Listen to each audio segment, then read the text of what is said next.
고맙습니다. 여러분들이 기도해 주시고 또 후원해 주셔서 4박 5일 동안 학생들이 전도훈련 잘 받고 또 133명에게 복음을 제시해서 30명이 영접을 했습니다. 예수님 영접했습니다. 귀한 열매가 맺어진 줄 믿습니다. 태국 땅이 목사님 나중에 설명하겠지만은 99.9%가 불교인들이에요. 그래서 복음이 들어가기가 참 힘든 그런 복음의 불모지인데도 불구하고 여러분들이 열심히 기도해 주셔서 귀한 열매가 맺어주셔서 맺게 되어서 너무너무 고맙고 감사합니다. 이 시간 우리 6월 8일부터 12일까지 제일 앞장서서 선봉장에 서서 사역하신 이형식 목사님 나오셔서 또 말씀 메시지 전해주실 때 귀한 은혜 여러분 받으시길 바랍니다. 나오실 때 할렐루야로 우리 인사하겠습니다. 할렐루야! 할렐루야! 할렐루야! 하나님께 우리 한번 영광의 박수를 드립니다. 감사합니다. 우리 8호 교회는 남의 교회 같지 않고 가족교회 같이 따뜻하고 또 정이 들고 좋은 교회 같습니다.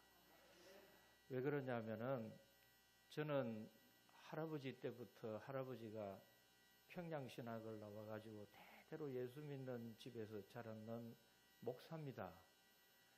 제가 하나님을 부를 때 어떻게 부르느냐 하면은 아버지라고 부릅니다. 근데 여러분은 하나님을 부를 때 아저씨라 부릅니까? 아버지라 부릅니까? 아버지라 부르시죠?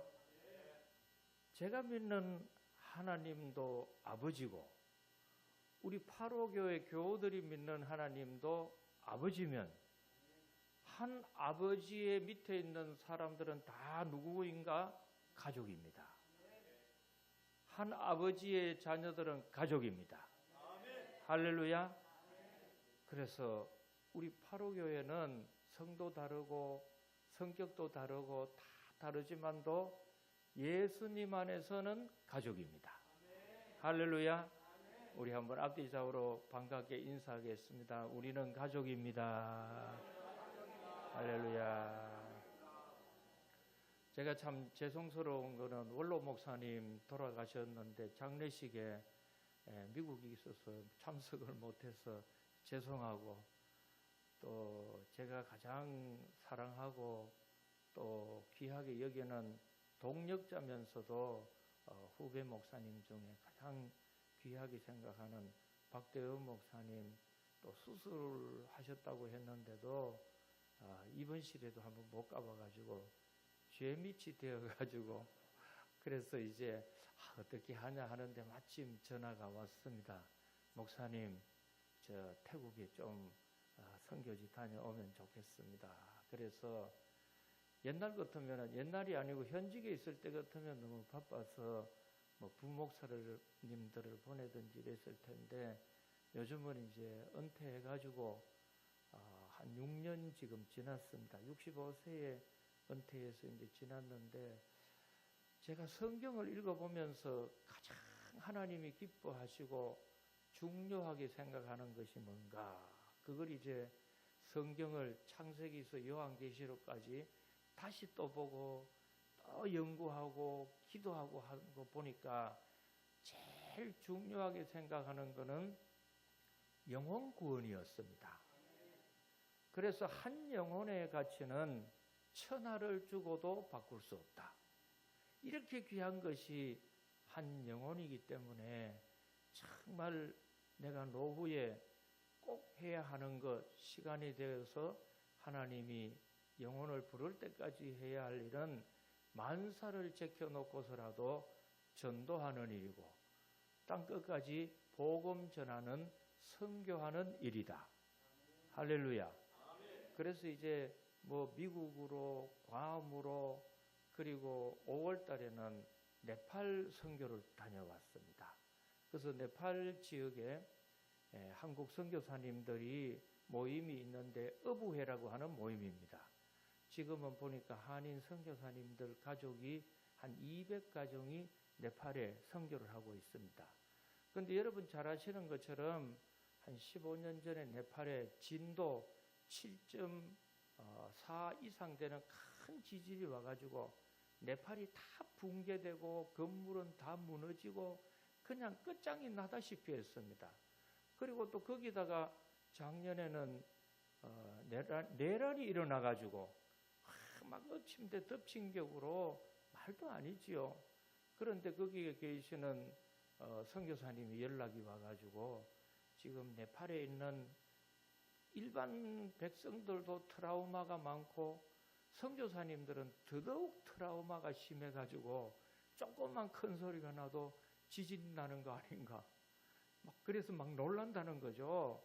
우리나라 말에도 뭐 자라보고 놀라면은 뭐만 봐도 놀란다고요?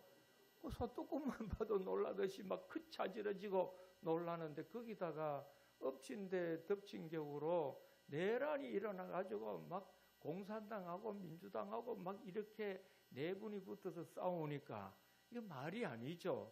그래서 목사님 아무리 바쁘시더라도 와가지고 집회를 좀 해주시는데 다른 분들은 하지 말고 네팔에 있는 현지 네팔 목사님들한테 성경을 좀 가르쳐 주시고 집회를 해 주십시오. 그래서 거기 한 일주일 이상 가가지고 집회를 해줬습니다.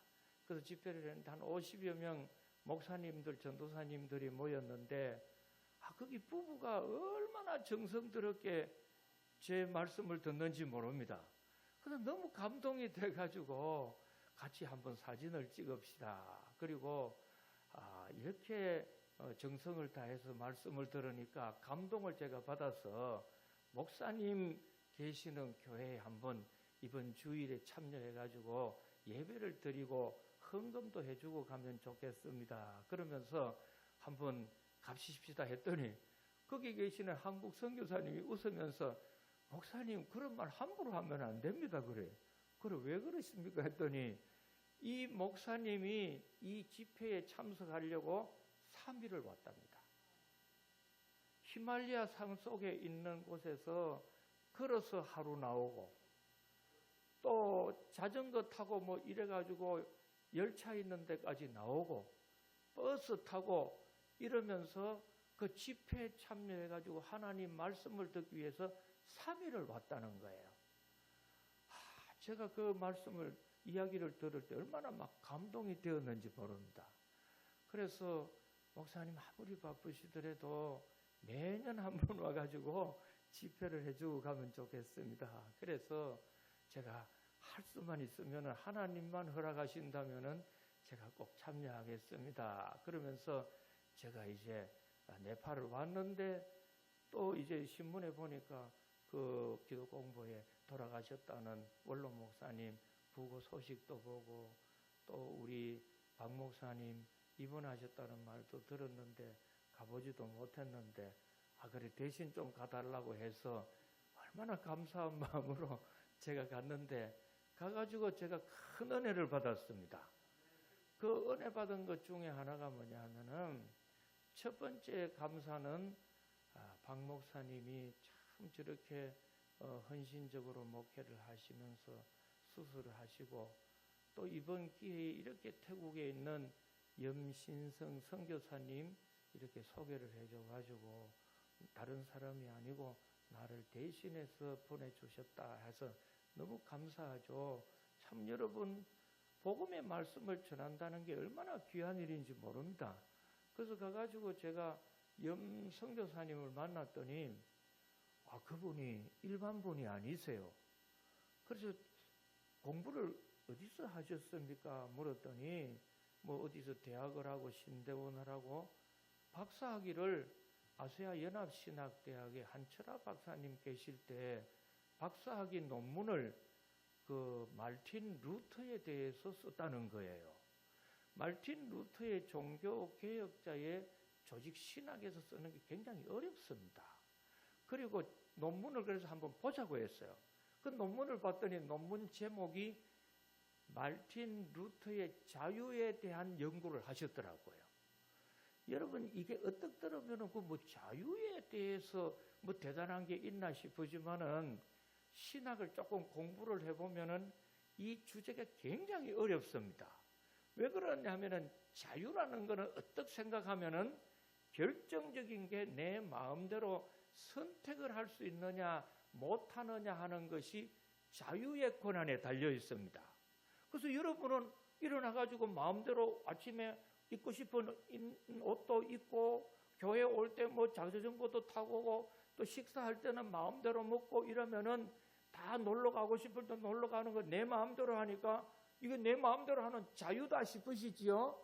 그러나 엄격하게 이야기하면은 자유라고 하는 거는 구조적 자유가 있고 내용적 자유가 있습니다.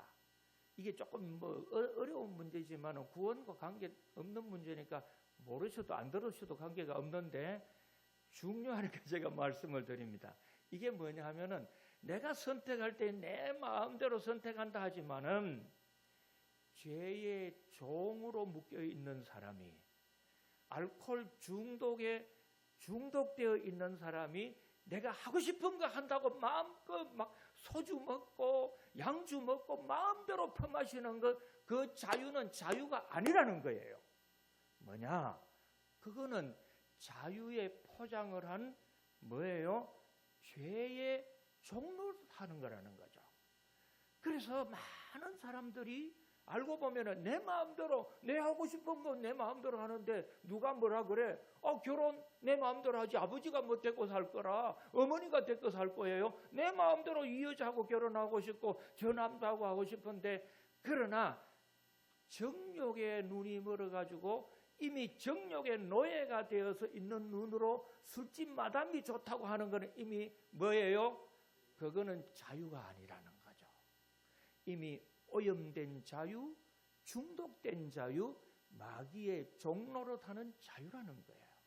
그러면 진정한 자유, 진정한 내가 선택하는 것은 뭐냐?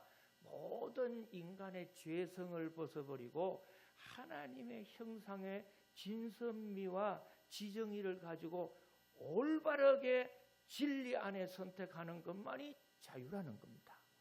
근데 이 자유는 인간에게는 거의 없는데 죄와 정욕과 욕심으로 얼룩져 가지고 욕심의 종으로, 죄의 종으로, 마귀의 종으로 선택하는 것은 자유가 아니고 죄의 종로로 사는 것이기 때문에 진정한 자유, 진정한 하나님의 사람으로 선택을 하기 위해서는 예수님의 십자가 피로서만이 가능하다.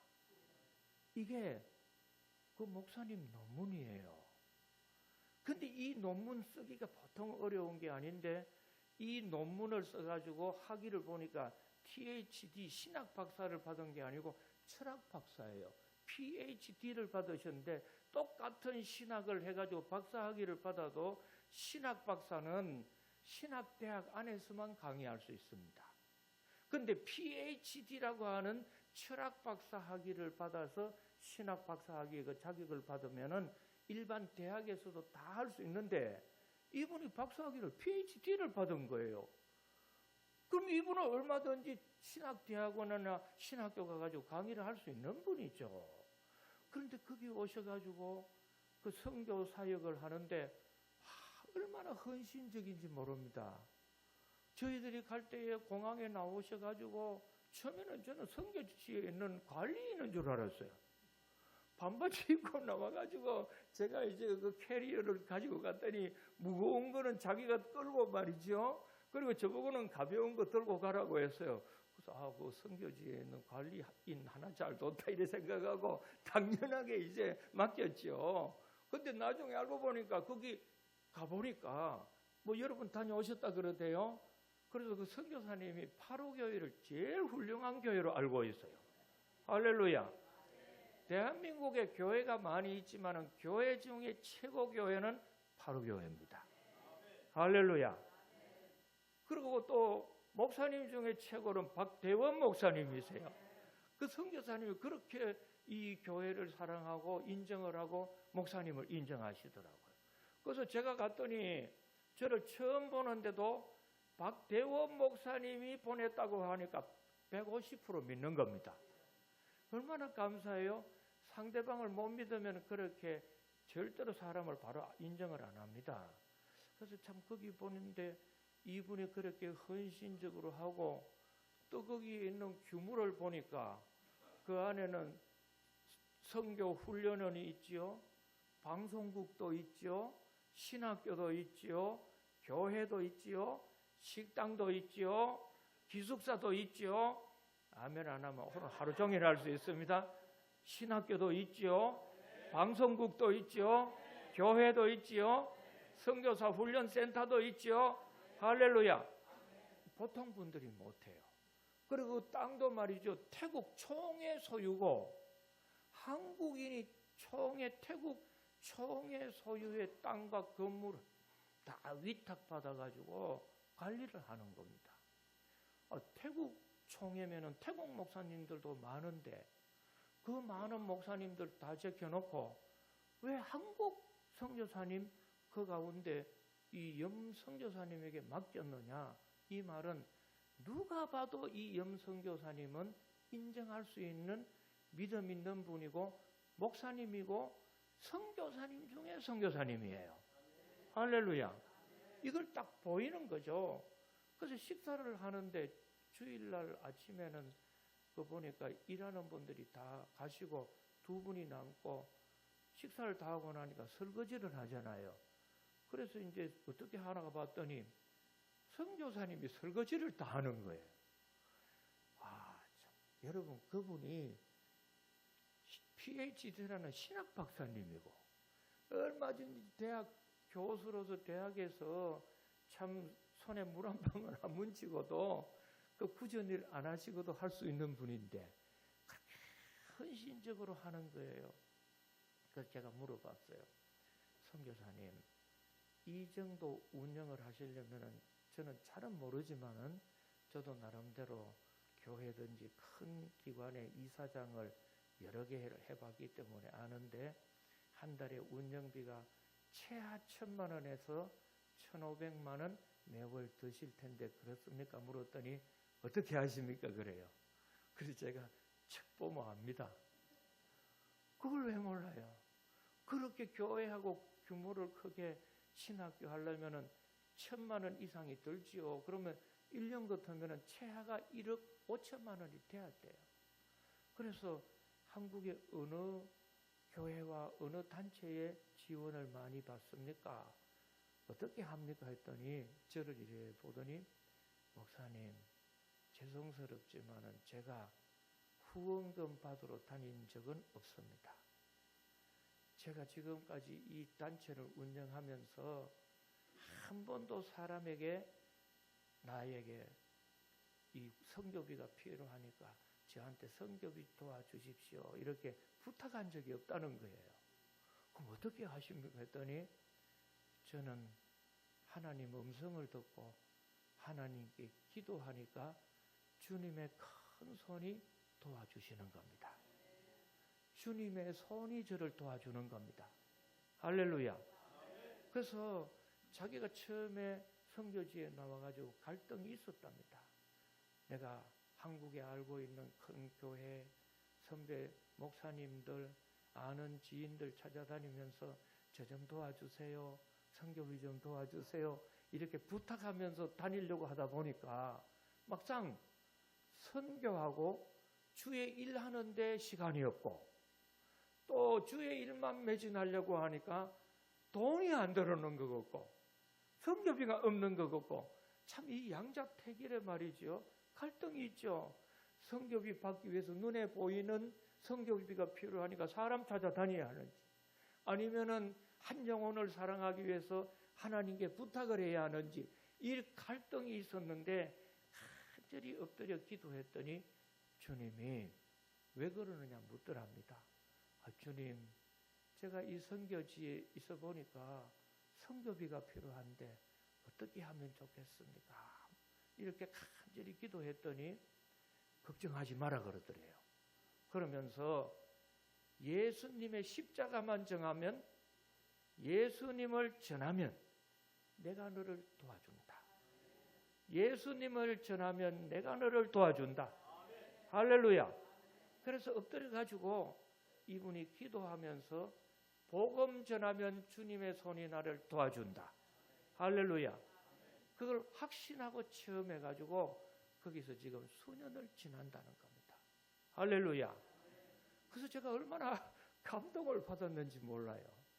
근데 이거는 제가 오늘 그래서 우리 목사님 연락을 받고 참 이 좋은 파로교회 와서 어떤 말씀을 전해야지 정말 하나님이 기뻐하실까. 그래서 옛날에는 제가 설교를 하면은 성도들이 듣고 은혜 받는 설교를 해야겠다는 것이 1번 설교 목적이었어요. 이 설교하면 어느 장로님 시험 들면 어떻게 하나? 이 설교하면 또 어느 권사님 또 어떻게 생각해가지고 나를 또 안 보면 어떻게 하냐? 뭐 이런 인간적인 생각을 하니까 이리 피하고 저리 피하니까 설교할 게 없어요. 그런데 다 접고 사람을 기쁘게 하랴, 하나님을 기쁘게 하랴. 그래서 설교의 1번 대상은 저는 누구냐? 하나님입니다. 내 설교를 들으시고 하나님이 맞다. 네가 하는 설교 내 마음에 맞는 설교야. 성도들 길을 가리키고 성도들 비위만 맞추는 그런 설교가 아니고 내 마음에 합당한 설교다. 이렇게 하는 것이 제 설교 목적의 1번입니다. 할렐루야. 그래서 하나님 말씀을 들을 때에는 고넬료 가정에 보십시오. 베드로 사도의 말씀을 듣고 그 말씀을 듣는 베드로를 보고 막 무릎을 꿇고 절을 하니까 이러지 말라고. 나도 사람입니다. 이렇게 하면서도 말씀을 듣고 간절할 때 어떤 일이 일어나느냐? 말씀을 듣는 중에 성령님이 임재하시더라. 그러니까 말씀을 듣는 중에도 성령님이 역사하시고 말씀을 듣는 중에도 치유가 역사가 일어나고 병 고치게 되고 귀신도 떠나고 할렐루야 역사가 일어나는 거죠. 그래서 어떤 말씀을 하고 좋을까 했더니 이 사도행전 11장 29절에 있는 말씀입니다. 잘 보십시오. 거기 보시면은 사도행전 11장 자 성경 말씀 보세요. 19절입니다. 19절 제가 읽어드립니다. 그때의 스데반의 일로 일어난 환란으로 말미암아 흩어진 자들이 베니게와 구브로와 안디옥까지 이르러 유대인에게만 말씀을 전하는데 지금 예루살렘 교회에 환란이 일어났습니다. 그런데 이 환란은 사도행전 8장 앞장인데 한 군데 더 보겠어요. 8장 1절을 보세요. 8장 1절 앞에 있습니다. 1절 제가 읽어드립니다. 사울은 그가 죽임을 당함을 마땅히 여기더라. 그날에 예루살렘에 있는 교회에 큰 뭐가 왔다고요? 박해가 와서 사도 외에는 다 유대와 사마리아와 모든 땅으로 흩어지니라. 아멘. 지금 예루살렘은 마가의 다락방에서 합심 기도를 할 때 성령 충만이 임했습니다. 할렐루야. 그래서 막 방언의 역사가 일어났더니 외국 사람들이 와가지고는 자기 나라 말로 다 알아듣는 거예요. 이게 뭐냐? 성령이 임하시면은 회복의 역사가 일어난다. 무슨 회복이냐? 바벨탑을 쌓고 인간들이 교만해가지고 자기를 높이려고 할 때 하나님이 바벨탑을 쌓지 못하도록 저주를 했어요. 그 저주가 뭐냐면은 말이 통하지 않는 겁니다. 여러분이 살아가면서 하나님의 우리 집에 임하는 저주 1호가 뭔 줄 아세요? 부부간에 말이 안 통해. 부모와 자식이 말이 안 통해. 형제간에 말이 안 통해. 근데 저 인간하고는 다시는 이야기 안 한다. 뭐가 안 통해요? 말이 안 통해. 이게 뭐요? 하나님을 떠나고 교만하고 욕심 부릴 때 하나님이 임하는 저주 말이 안 통하게 하는 거예요. 그래서 뿔뿔이 흩어지잖아요. 그러다가 안 통했던 말이 예수님 안에서 하나로 회복이 됩니다. 이게 뭐냐? 마가의 다락방에 기도하는 순간에 성령님이 임하시니까 방언의 역사가 일어나고 말이 통하니라. 말이 알아듣게 되니라. 할렐루야. 그래서 부부간에 말이 안 통하고 부자지간에 말이 안 통하고 가족과 친구 간에 말이 안 통하는 거는요, 딴 문제가 아니에요. 주님 앞에 바로 살지 못하기 때문이에요. 어떻게든지 예수님 안에 하나가 되고 예수님 안에 겸손하기를 축복합니다.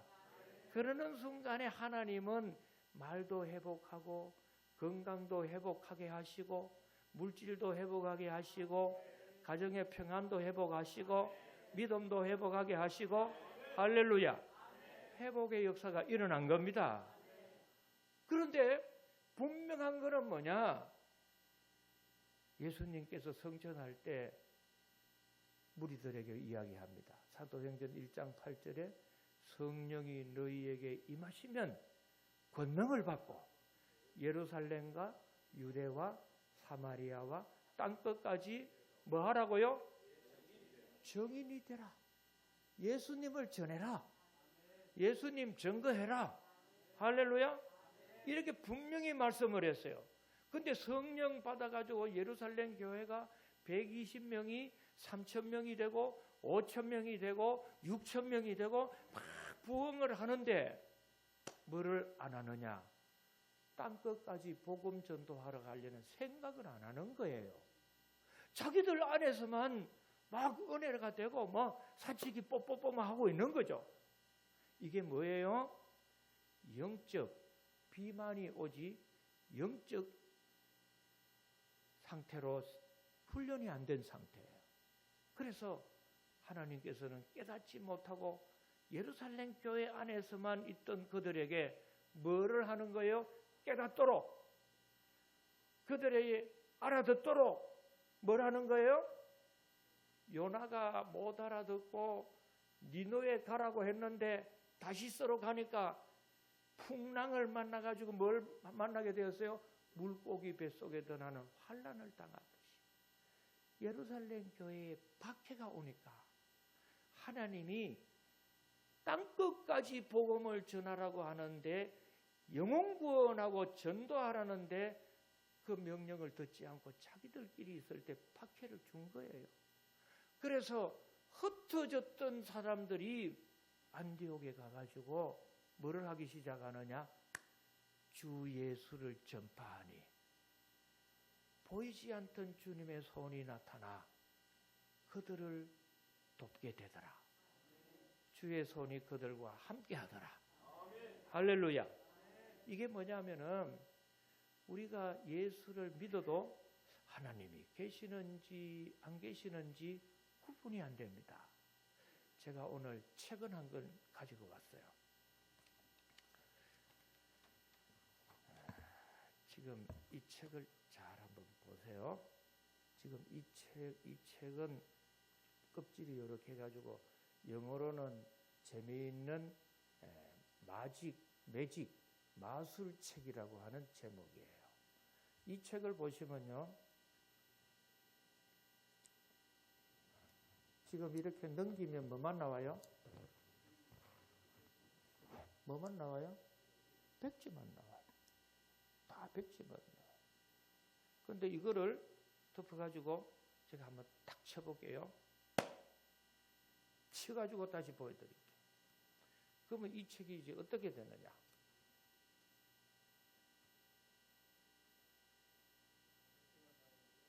계속 백지만 나와요?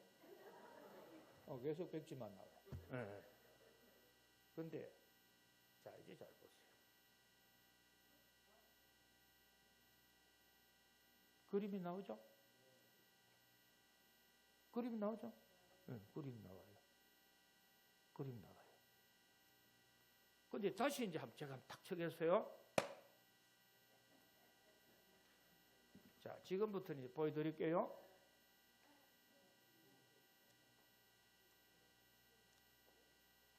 뭐가 나와요? 컬러가 나오죠. 컬러 나와요. 제가 순식간에 탁 칠 때 들어간 건 아니에요. 이미 책 안에는 다 이게 들어있어요. 뭐가 중요하냐? 어디를 잡느냐에 따라 다르게 보입니다. 잘 보세요. 제가 책 제일 밑을 잡아요. 예? 책 제일 밑에 잡으면 뭐만 나와요? 백주머리로. 근데 이 책에 제일 위를 잡으면 뭐가 나오느냐?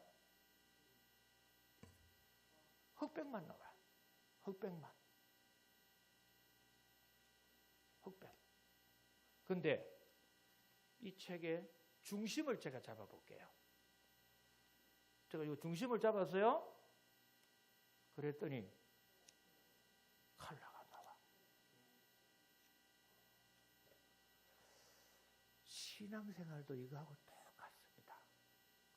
여러분이 교회를 나오셔서 예수를 믿으시더라도 뭐를 붙잡고 어디를 붙잡고 예수를 믿고 신앙생활하느냐에 따라서 예수를 믿어도 아무것도 없어. 믿을 때나 안 믿을 때나 백지에.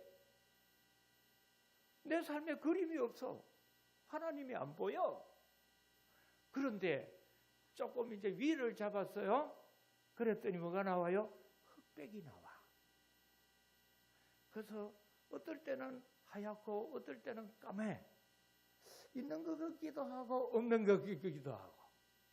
그런데 이 책의 중심을 딱 잡으면은 컬러가 나와. 예수를 믿어도 복음 전도하고 영혼 구원하고 선교하지 않으면 절대로 하나님의 손이 나타나지 않습니다. 언제 나타나기 시작하느냐? 주 예수를 전하니, 주 예수를 전파하니, 주 예수를 전파하니 주의 손이 함께하고 그들을 돕더라. 할렐루야. 구체적으로 보이더라는 거죠. 그래서 누가복음을 읽어보고 마태복음을 읽어보면은 12제자를 파송하고 70인 전도자를 예수님이 파송을 했어요. 이 제자들이 평소에는 예수님 따라다녀도 귀신 들린 아이가 왔는데도 귀신을 못 뗐어. 오히려 창피를 당했어. 그러다가 전도하러 나가가지고 예수님을 전하고 나가지고서는요, 놀라운 일을 경험하는데 70인 전도대가 전도 돌아와가지고 보고를 하고 12제자가 돌아와서 전도 보고를 하면서 어떻게 해요? 놀라운 체험을 했습니다. 예수님, 이번에 나가니까 우리가 전도하러 나갔더니 귀신이 떠나고 병자가 낫고 역사가 일어나고 하나님의 역사를 체험했습니다. 할렐루야. 그러면서 막 하나님 살아계신다고 했더니 그런 걸로 인해서 기뻐하지 말고 너희 이름이 하늘나라 생명책에 기록된 것으로 인하여 기뻐하라. 할렐루야. 그러니까 여러분이 예수를 믿어도 전도하지 아니하고 땅끝까지 선교하지 아니하면은 하나님이 없는 것 같아. 하나님이 내 인생 도와주지도 않고 우리 가정을 도와주지도 않고 내 자녀들을 앞길을 인도해 주지도 않는 것 같아요. 그러나 선교하면은 돕는 역사가 일어납니다. 할렐루야. 그래서 저도 요즘 선교지 나가면은요, 놀라운 체험을 하고 기도를 하니까 병자가 낫는 거예요. 평산교회에 있을 때 이런 일이 일어나야 되는데, 예? 선교지에 나가면 역사를 하는 거예요. 왜 그래요? 예수님의 원리가, 신앙의 원리가 뭐예요? 전도할 때 주의 손이 나타나는 겁니다. 그래서 우리 파로교회 땅끝까지 복음 전하고 하나님의 손이 파로교회를 도우시도록 영원토록 축복합니다.